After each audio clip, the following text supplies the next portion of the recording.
সেই জাদুর জীবন কাঠি, কোন সেই পরশ পাথর যার সংস্পর্শে এসে গোটা জাতি স্বর্ণের জাতিতে পরিণত হয়ে গেলেন, সেই জিনিসের নাম কি? সকল জিনিসের নাম কি?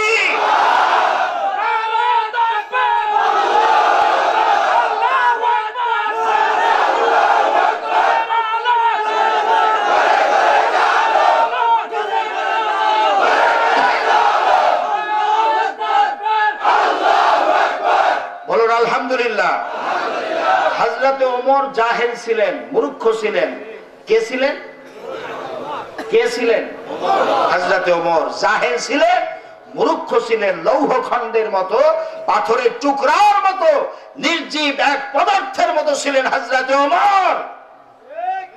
কেন জাহেল ছিলেন? আবু জাহল ঘোষণা করল, যে ব্যক্তি মুহাম্মদ সাল্লাল্লাহু আলাইহি সাল্লামের মাথায় এনে দিতে পারবে, আমি তাকে 100 স্বর্ণ মুদ্রা আর 1000 স্বর্ণ মুদ্রার 100 উট আমি পুরস্কার দেব। 1000 স্বর্ণ মুদ্রা আর 100 উট পুরস্কার দেবে। কেউ কথা কয় না। বর সমাজে আবু জাহল ঘোষণা করলো, কারো সাহস নাই মুহাম্মদ সাল্লাল্লাহু আলাইহি সাল্লামের মাথা আনার সাহস, দুঃসাহস কারো নাই। কিন্তু বীর কেশরী ওমর মাঝখান দিয়ে লাফ দিয়ে উঠে দাঁড়াই গেছে।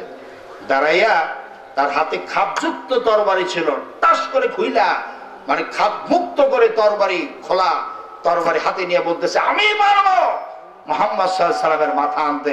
চিৎকার মেরে নাউজুবিল্লাহ। মক্কার কাফেরদের মধ্যে একটা হই হই রব পড়ে গেল যে আরে সর্বনাশ, ওমর যখন খেপছে, আমার তো মনে হয় যে মাথা আনি এনেই ছাড়বে মুহাম্মদ সাল্লাল্লাহু আলাইহি সাল্লামের। তো রওনা হলো। প্রতিমধ্যে দেখা বন্ধুর সাথে, নঈম বিন আব্দুল্লাহর সাথে দেখা। এই যাও কই ওমর, এই রুদ্র মূর্তি ধারণ করে কোথায় যাচ্ছ? বলছে যে আমি যাচ্ছি মুহাম্মদের মাথা আনতে। আরে মুহাম্মদের মাথা আনতে যাও? সাহস তো কম না দেখা যায়। নঈম বিন আব্দুল্লাহ বলতেছে, বন্ধু যে সাহস তো কম না, এই যে ছাগলের বাচ্চাগুলি যে খেলা করে মরুভূমিতে, পারলে ওই একটা ধরে আন, যদি তোমার এত বীরগিরি থাকে। কি বলিস? আমি ছাগলের বাচ্চা ধরতে পারবো না? এই কথা বলে দৌড়ে গিয়ে ছাগলের বাচ্চা ধরার চেষ্টা করতেছে, কিন্তু যখনই ধরতেছে একটা লাফ দেয়। দেখেন আপনি, ছোট বাচ্চারা এমনি এরকম, গরুর বাচ্চা হোক, গাভীর বাচ্চা হোক, অথবা ছাগলের বাচ্চা হোক, ধরতে গেলে একটু লাফ দেয়, তাই না? তো ওই সময় আল্লাহর কুদরত আরো বেশি কাজ করতেছিল। সুবহানাল্লাহ। তো ধরতে যায়, লাফ দেয়। অনেকক্ষণ চেষ্টা করো, একটা ছাগলের বাচ্চা ধরতে পারে নাই। এরপরে ব্যর্থ মনোরথ নিয়ে বন্ধুর দিকে যখন ফিরে আসতেছিল, তখন নঈম বিন আব্দুল্লাহ বলছে, ওমর, সামান্য একটা ছাগলের বাচ্চা তুমি ধরতে পারলে না, আর কি না তুমি যাচ্ছ আল্লাহর সিংহের মাথা আনতে। ওমর তুমি ফিরে যাও। সুবহানাল্লাহ।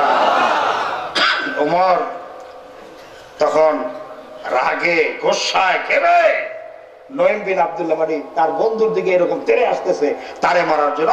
বুঝছি তুমি মনে হয় মুসলমান হয়েছে, মুহাম্মদের পক্ষে কথা কও, তুমি মনে হয় মুসলমান হয়েছে।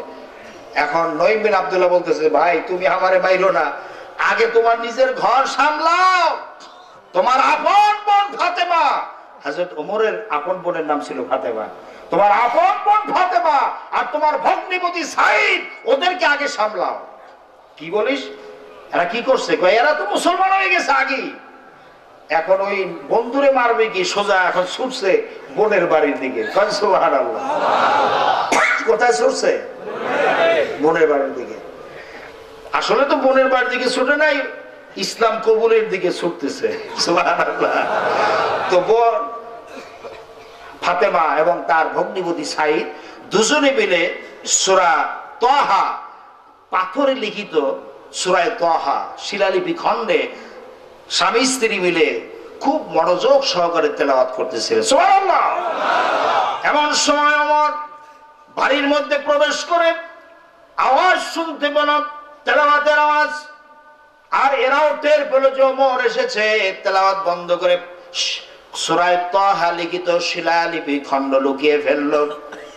ওমর তো টের পেয়েছে কি যেন পড়তেছিল। ঘরে ঢুকেই জিজ্ঞেস করে তোমরা কি পড়তেছিলে, কি রিসাইটেশন করতেছিলে, কি তেলাওয়াত করতেছিলে, আমাকে দেখাও।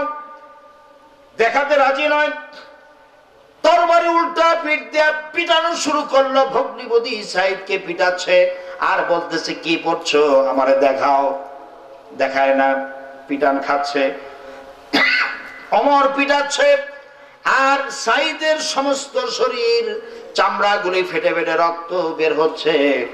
এই দৃশ্য দেখে ওমরের বোন ফাতেমা গিয়া তার স্বামীকে জড়ায় ধরলো আর বলল, ভাই তুমি যদি মারতে হয় আমি ফাতেমার গায়ে তুমি আঘাত করো, আমাকে মারো, খবরদার আমার স্বামীর গায়ে আর একটা আঘাতও করবা না।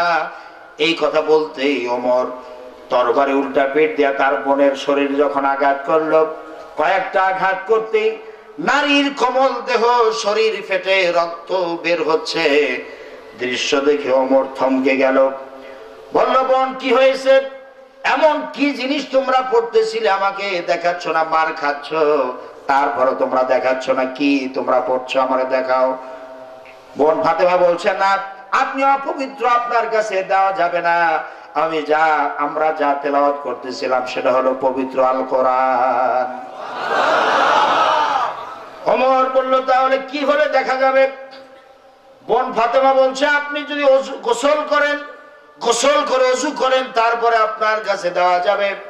মন্ত্র মুগ্ধের মতো ওমর চলে গেল গোসল করার জন্য। গোসল করে এর পাশ এসে বলছে, ওযু কেমনে করে আমি তো জানি না। বোন ফাতেমা বলছে, আমি দেখাই দিচ্ছি। দেখাই দিল এইভাবে ওযু করতে হয়। ওযু করলো ওমর। ওযু করার পর হযরতে ওমরের কাছে ওই শিলালিপি খণ্ডে কোরআন সূরা তাহা লিখিত ওই কোরআন যখন দেয়া হলো, তিনি জিন্দেগিতে আল্লাহর কোরআন হাতে নেন নাই। আরবি ভাষাভাষী মানুষ যা পড়ে তাই বুঝে, কোন সুবহানাল্লাহ।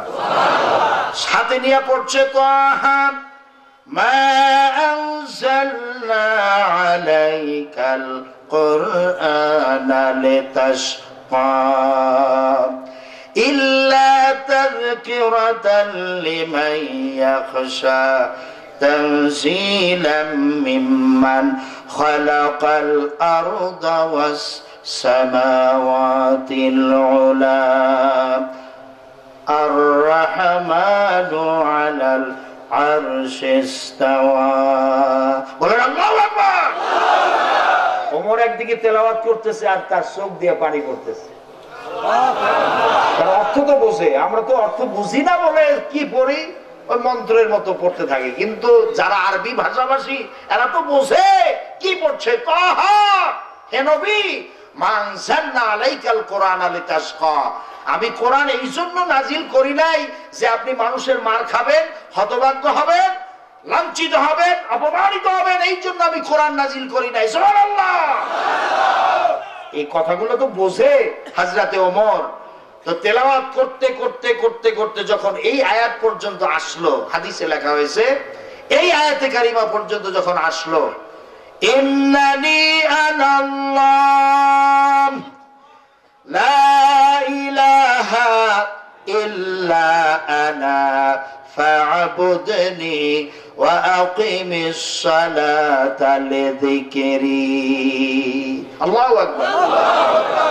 ইন্নানি আনাল্লাহ, নিশ্চয় আমি আল্লাহ, লা ইলাহা ইল্লা আনা, আমি ছাড়া আর কোন ইলাহ নাই। সুবহানাল্লাহ।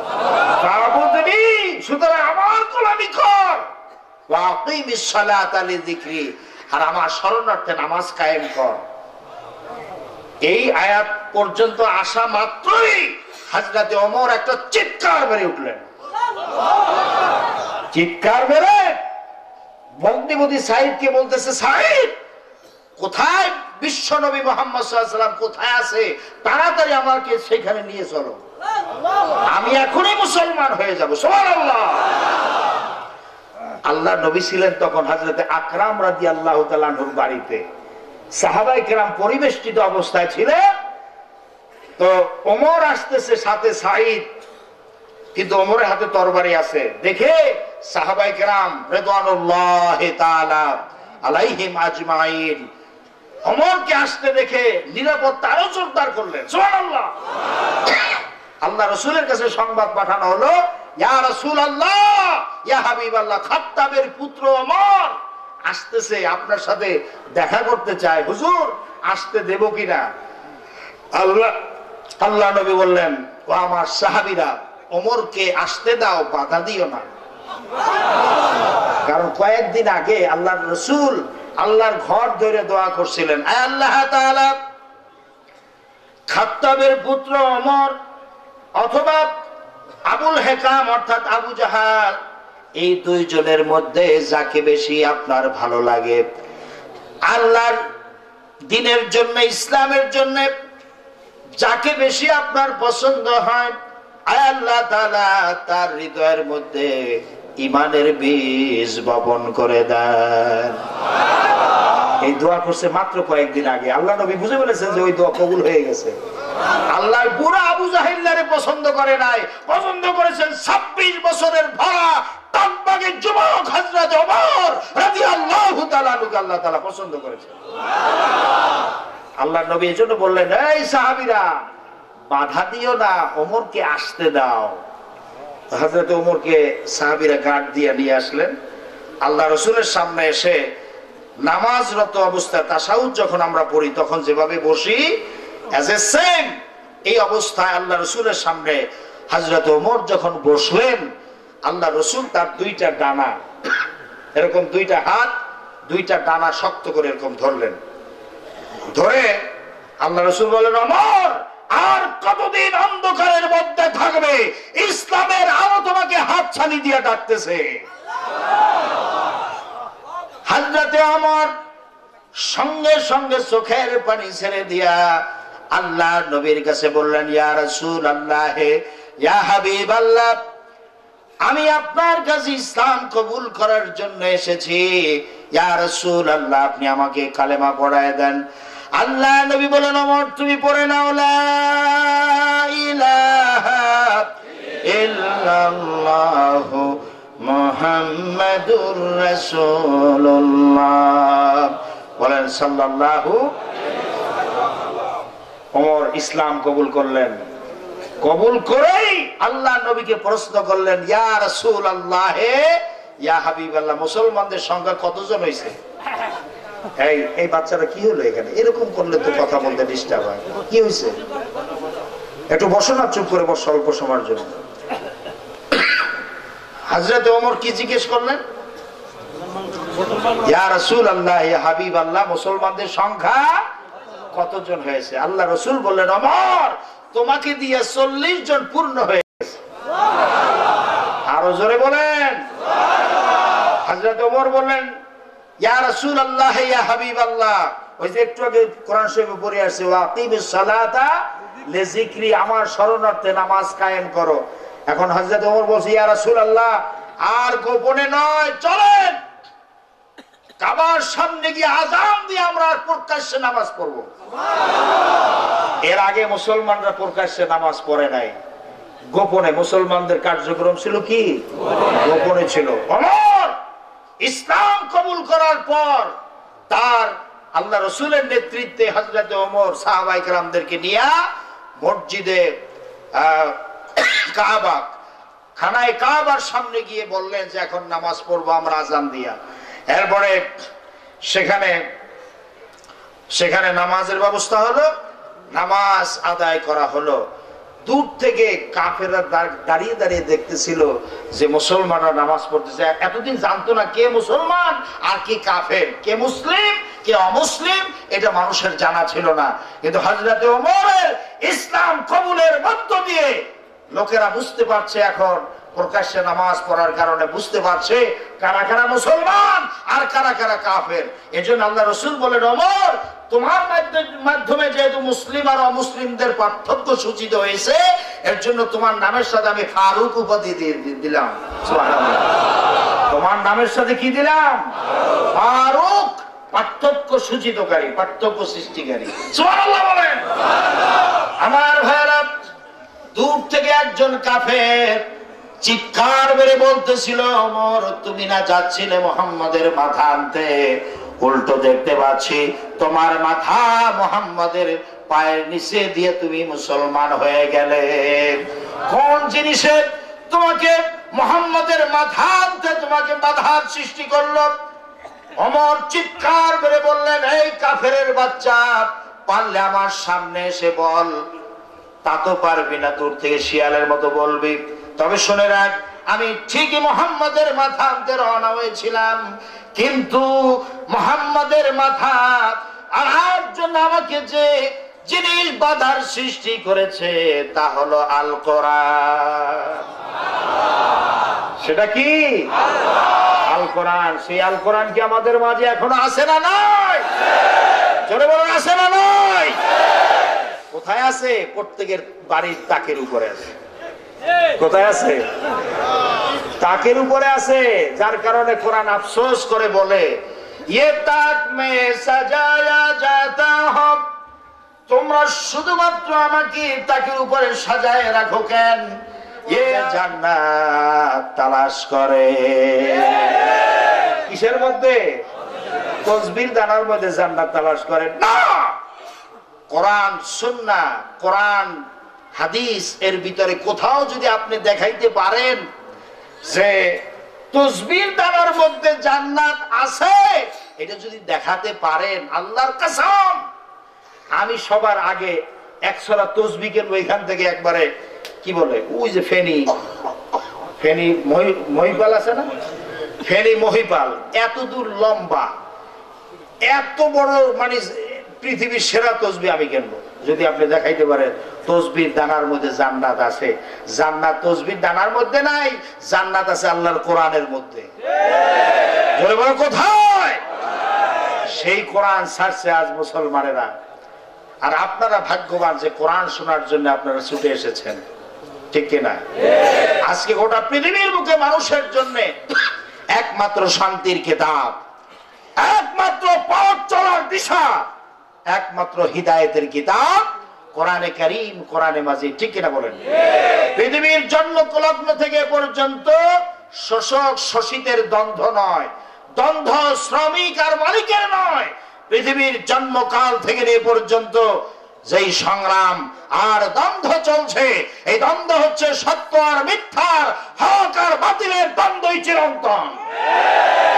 পৃথিবীতে আল্লাহর খেলাফতকে, কোরআনের রাজকে, আল্লাহর দেওয়া বিধানকে দুনিয়ার বুক থেকে মুছে ফেলার জন্য শয়তান হয়েছে বদ্ধপরিকর।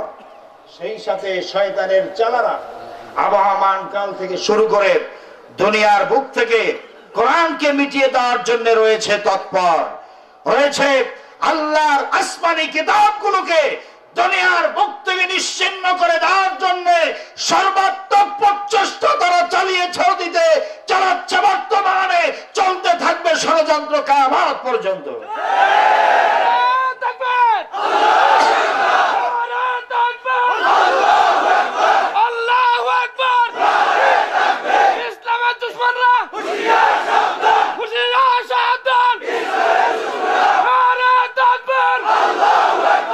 বলুন আলহামদুলিল্লাহ।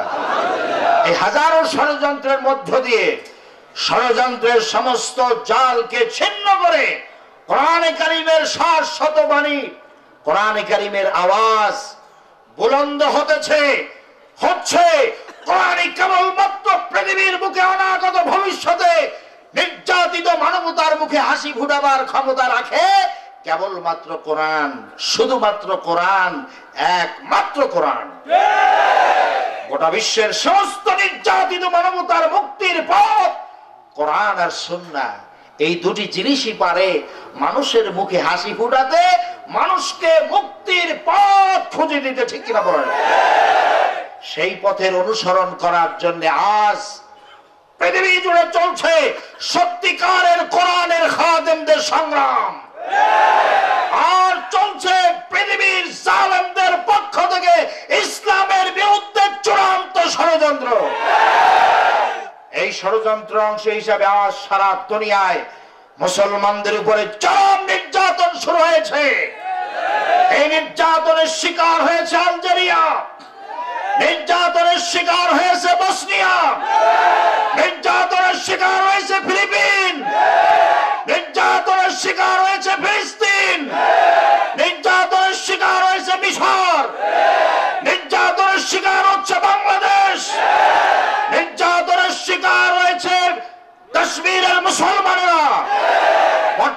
নির্যাতনের শিকার হচ্ছে মায়ানমারের আরাকানি রোহিঙ্গা মুসলমানেরা।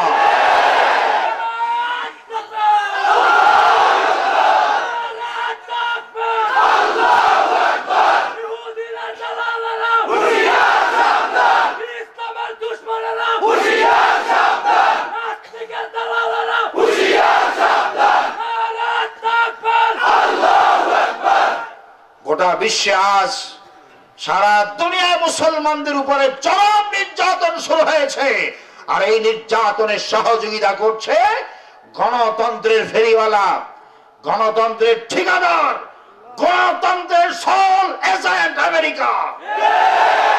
আমেরিকার বর্তমান প্রেসিডেন্ট ডোনাল্ড ট্রাম্প এই বেয়াদব ক্ষমতায় আসার আগে, নির্বাচিত হওয়ার আগে যতগুলি জনসভায় বক্তৃতা দিয়েছে, প্রত্যেকটা বক্তৃতার মধ্যে বলেছে সে নির্বাচিত হলে আমেরিকায় নাকি মুসলমানদেরকে জায়গা দিবে না। আমেরিকা মনে হয় ওর বাবার সম্পত্তি, তাম পৃথিবীর মুসলমানদেরকে সুস্থ রাখবে না। আর ওর জাতি ভাই সাবেক প্রেসিডেন্ট বিল ক্লিনটন তার বক্তৃতায় বলেছিলেন পৃথিবী থেকে লাল বিপ্লব শেষ হয়ে যাওয়ার পর তদস্থলে আবার সবুজ বিপ্লব প্রতিষ্ঠিত হোক, এটা নাকি আমেরিকা বরদাস্ত করবে না। তার মানে হচ্ছে লাল বিপ্লব মানে হচ্ছে সমাজতন্ত্র, কমিউনিজম। এই সমাজতন্ত্র কমিউনিজমের আত্মহত্যার পরে সমাজতন্ত্র কমিউনিজমের ধ্বংসাবশের উপরে, সমাজতন্ত্র কমিউনিজমের কবরের উপরে ইসলামের সবুজ পতাকা পথ করে উঠুক, এটা নাকি ওরা বরদাস্ত করবে না। অথচ ইসলাম কার? এই জমিন কার? আল্লাহর জমিন, আল্লাহর দ্বীন ইসলাম কিয়ামত পর্যন্ত থাকবে। এতে ওরা যতই কষ্ট পাক, এটা আল্লাহ তাআলা বলেন আমি আমার দ্বীন ইসলামকে কিয়ামত পর্যন্ত জিন্দা রাখবই। ওরা চায় ফু দিয়া ইসলামের আলো নিভাই ফেলতে চায়। মনে করে 2-4 জন ইসলামী আন্দোলনের নেতা মেরে ফেললেই একেবারে ইসলাম শেষ। 2-4 জন ইসলামী আন্দোলনের প্রধান নেতা কর্মীকে জেলখানায় আটকাইলি ইসলাম বন্ধ হয়ে যাবে মনে করছে।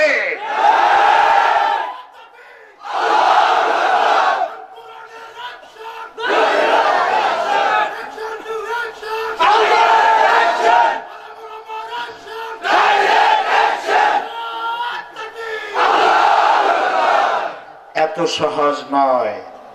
ইসলামী আন্দোলন, বাংলাদেশ ইসলামী আন্দোলনের শিকড় 7 তবক জমিনের নিচে গেড়ে গেছে। আর এই ইসলাম নামক, ইসলামী আন্দোলন নামক গাছের শাখা প্রশাখা আল্লাহর আরশ পর্যন্ত পৌঁছে গেছে। ইসলামী আন্দোলনকে মূলোৎপাটন করার ক্ষমতা কারণাই। আমার ভাইরা, ওরা চায় ফু দিয়া ইসলাম নিভাই ফেলবে। আল্লাহ তাআলা কোরআন শরীফে বলছেন ইউরিদুনা লিইউতফিউ নূরাল্লাহি বিআফওয়াহিহিম আল্লাহু মুতিম্মু নূরিহি ওয়ালাউ কারিহাল কাফিরুন। আল্লাহ তাআলা বলেন যে কাফের গোষ্ঠীরা চায় যে আমার জমিন থেকে আমার দ্বীনকে মূলোৎপাটন করে দিতে চায়। এজন্য ওরা মনে করে ফু দিলেই তো নেমে যাবে। কিন্তু আল্লাহ তাআলা কিয়ামত পর্যন্ত তার দ্বীন জিন্দা রাখবেনই। কোন সুবহানাল্লাহ। গ্রাম থেকে একটা ছেলে ঢাকায় এসেছে বেড়াতে, যেই গ্রামে ইলেকট্রিসিটি নাই, বিদ্যুৎ নাই, এরকম একটা এলাকা থেকে একটা ছেলে আসছে ঢাকায় বেড়াতে। যে বাড়িতে আসছে ও বাড়িতে তো বিদ্যুৎ আছে, ঢাকায় বিদ্যুৎ আছে না। তো বেড়াতে এসে এখন রাতের বেলা যখন ঘুমাতে যাবে, বাড়িওয়ালা বলছে যে বাবা তুমি যখন ঘুমাতে যাবে এই বাতিটা নিভাইয়া তারপরে শুয়ে পড়ো। বলছে ঠিক আছে চাচা। তো রাত 12টা বেজে গেছে, ওই সময় বাসার সবাই ঘুমাতে গেছে, ওই ছেলেটা গেছে বাতি নিভাতে। কিভাবে নিভাবে? এরকম টি টেবিল, এর উপর একটা চেয়ার দিছে, চেয়ার দিয়ে বাতির সামনে ঠোঁটটা নিয়ে, এরকম বাতির সামনে ঠোঁট নিয়ে ফুয়াচ্ছে। কি কারণে? জোরে বলো না, কি কারণে? বাতি নিভানোর জন্য ফুয়াচ্ছে। তো ফুয়াইতে ফুয়াইতে মোটামুটি ঠোঁট ব্যথা হয়ে গেছে, আর চেহারা মানে ঘামে লাল হয়ে গেছে, টকটক করে ঘাম পড়তেছে। রাত 2টা-2:30টার সময় বাড়িওয়ালা সজাগ হয়ে গেছে, পেশাব করার জন্য উঠছে। উঠে শোনে খালি ফুয়ের আওয়াজ, মনে করলো যে এবার টর্নেডো হচ্ছে নাকি সাইক্লোন হচ্ছে, মানে এত ফুকি এত আওয়াজ কিসের বাতাসে। তো সে ঘুরতে ঘুরতে আইসা দেখে যে রুমে মেহমান, সে রুমে মেহমান সাহেব ঘুমান তো নাই, চেয়ার উপরে দাঁড়াই সমানে ফুয়াইতেছে। বলছে বাবা তুমি করো কি? বলছে স্যার আমাদের দেশে গ্রামে যে কেরোসিন দিয়ে যে চেরাগ বাতি আমরা জ্বালাই, আপনারা কি বলেন? ল্যাম্পো বলেন, চেরাগ বলেন? হ্যাঁ, আপনার আমাদের এলাকায় কেরোসিন তেল দিয়ে যে চেরাগ জ্বালাই, সেই চেরাগ একটা না 1 ফু দিয়ে 10টা নিভাই ফেলাই। কিন্তু আপনি যে কোন তেল দিয়ে যে চেরাগ জ্বালাইছেন, 2 থেকে 2.5 ঘন্টা আমি সমানে ফুয়াইতেছি, একটাও নেবে না। তখন বাড়িওয়ালা বলছে আরে বেকুব, এ তো সেই কেরোসিন তেলের চেরাগ না, এ হচ্ছে ইলেকট্রিসিটি, এর সুইচ আছে, সুইচ টিপ দিলে এরপরে নিববে, কিয়ামত পর্যন্ত ফুয়াইলো তুই নিবাইতে পারবি না। তো আমি বলতেছি যে ইসলাম নামক এই যে বাতি, এর সুইচ কার হাতে? হাদিস আল ইসলাম ও নূরুন, ইসলাম হচ্ছে একটা বাতি। আল কোরআন ও নূরুন, কোরআন কি? জোরে বলেন না, সাথী বাতি স্পষ্ট বলতে পারেন না, জোরে বলেন কোরআন কি? বাতি। এই বাতির সুইচ কার হাতে? তো এই কোরআন নামক বাতির সুইচ যদি কেউ নিভাইতে চায়, কোরআনের খাদেম, কোরআনের পাখি, কোরআনের কোকিলকে যদি খাঁচায় আটকাইয়া কেউ মনে করে যে এইবারে দিছি কোরআনের বাতি নিভাইয়া দিয়েছি, এত সহজ নয়। তোমরা কোরআনের বাতি নিভাতে যদি আসো, ফুয়াইতে যদি আসো, তো 14 গোষ্ঠী পুইরা সারখার হয়ে যাবে। আল্লাহর দ্বীনের বাতি নিভানোর ক্ষমতা কারো নাই, কারো নাই, কারো নাই। আমার ভাইরা, ইসলামের বাতি হচ্ছে আল্লাহর হাতে। আল্লাহ তাআলা কন্ট্রোল করেন। এই কোরআন নাজিল করছেন কে? আর হেফাজতের দায়িত্ব কার? আল্লাহ রাব্বুল আলামিন বলেন ইন্না নাহনু নাযালনায যিকরা ওয়া ইন্না লাহু লাহাফিজুন। আল্লাহ রাব্বুল আলামিন বলেন এই কোরআন নাজিল করেছি আমি আল্লাহ, আর এর হেফাজতের সম্পূর্ণ দায়িত্ব আমি আল্লাহ আমার নিজ হাতে গ্রহণ করেছি। সুবহানাল্লাহ। এই কোরআন হেফাজতের দায়িত্ব কার? আজ মুসলমানরা কোরআন ছাইরে দিয়া সবাই ঘুম পড়ে আছে, সজাগ আছে ঠিক, কিন্তু ঘুমের ভান ধরে আছে। ঠিক কিনা বলে? ঠিক কিনা? মুসলমানদের আজকের স্বভাব হচ্ছে এমন, যারা সজাগ ঠিক কিন্তু ঘুমের ভান ধরে চোখ বন্ধ করে আছে, যার কারণে জালেমরা খুব আরামে আছে সারা দুনিয়ায়। কিছুই করে না, ওরা কিছুই করে না। ঠিক কিনা বলেন? প্রগাঢ় ঘুমের ঘরে মানুষ যদি মরে না যায়, তবে একবার সে নিশ্চয়ই জাগবে, এক না এক সময় তার ঘুম ভাঙবে, সে চক্ষু মেলে একবার দেখবে। তবে কথা সত্য যে কারো ঘুম ভাঙাতে টু শব্দটি যথেষ্ট, আবার কারোর জন্য প্রয়োজন হয় উচ্চ স্বরে ডাকবার অথবা ধাক্কা মেরে উঠাবার। কিন্তু এমন তো কখনোই হয় না যে আকাশ পাতাল বিদীর্ণ হবে, ধরণী ওলট পালট হয়ে যাবে, শব্দে সাইক্লোন আসবে, ঘুমন্তের ঘুম ভাঙবে না, চক্ষু মেলে দেখবে না, এমন তো কখনোই হয় না। সৃষ্টির সেরা মানুষ যেন মরণ ঘুমে আর না ঘুমায়, পাপ সাগরে যেন আর নিমজ্জিত না হয়, ভ্রান্তির বাড়াজালে যেন আবদ্ধ না হয়। তাই বিশ্ব নিয়ন্ত্রণের পক্ষ থেকে আসে সুমধুর ডাক, সময় ক্রমে সময় ধাক্কা দিয়ে আসে শত শত ঘাত আর প্রতিঘাত। তবু এই মরজগতে কোটি কোটি মানুষ যাদের ঘুম ভাঙাতে নবীগণের সুমধুর ডাক, আসমানি কিতাবের বজ্রবাণী, সুধী সজ্জনের হিতোপদেশ, ঘটনার বিচিত্রতা, ইতিহাসের অভিনয়, হতভাগ্যদের ঘুমের নিকট হার মেরেছে, চক্ষু তারা মেলে নাই, প্রভাত তাদের হয় নাই, এখনো তারা জাগে নাই। হে মানুষ, তোমাকে দেওয়া হয়েছে দেখবার জন্য চোখ, শুনবার জন্য কান, উপলব্ধি করার জন্য সচেতন আত্মা, তবু তুমি কেন আজ ছন্ন ছড়ায় ভ্রান্ত পথে তুমি কেন ঘুরছো? তুমি সেই কি বলে অমর জীবন খুঁজছো পাশ্চাত্য সভ্যতার কাছে, সুলভ জীবন খুঁজছো ওই পাশ্চাত্য সভ্যতার কাছে। হে মানুষ, রাত শেষ, ভোর হয়েছে। আজীবন কি রাত থাকে নাকি? অমাবস্যার রাত কি আজীবন থাকে? হে মানুষ, রাত শেষ, ভোর হয়েছে, দিনের আলো তোমার আঙ্গিনায় কোলাকুলি করছে। এখনো শক্তি করে ওঠো, হাত বাড়াও, ধরো আল কোরআন। অন্ধ হলেও চোখ ফুরবে, বোবা হলেও মুখ খুলবে, আর দুর্বলের হাতেও আসবে বাঘের বল। আমার ভাইরা, এই কোরআনের কাছে আসতে রাজি আছেন কারা কারা? আল্লাহর কোরআন শিখতে রাজি আছেন কারা কারা? নারে তাকবীর, নারে তাকবীর। আল কোরআনের আলম, আল হাদিসের আলম, নারে তাকবীর। আলহামদুলিল্লাহ। হাত নামান। আল্লাহ তাআলা আমাদের সকলকে কোরআনের খাদেম হিসাবে, কোরআনের ছাত্র হিসাবে কবুল করে নিন। সকলে বলুন আমিন। শয়তানের ওয়াসওয়াসা থেকে পানাহ চেয়ে নেই পরম করুণাময় আল্লাহ সুবহানাহু ওয়া তাআলার নামে শুরু করছি।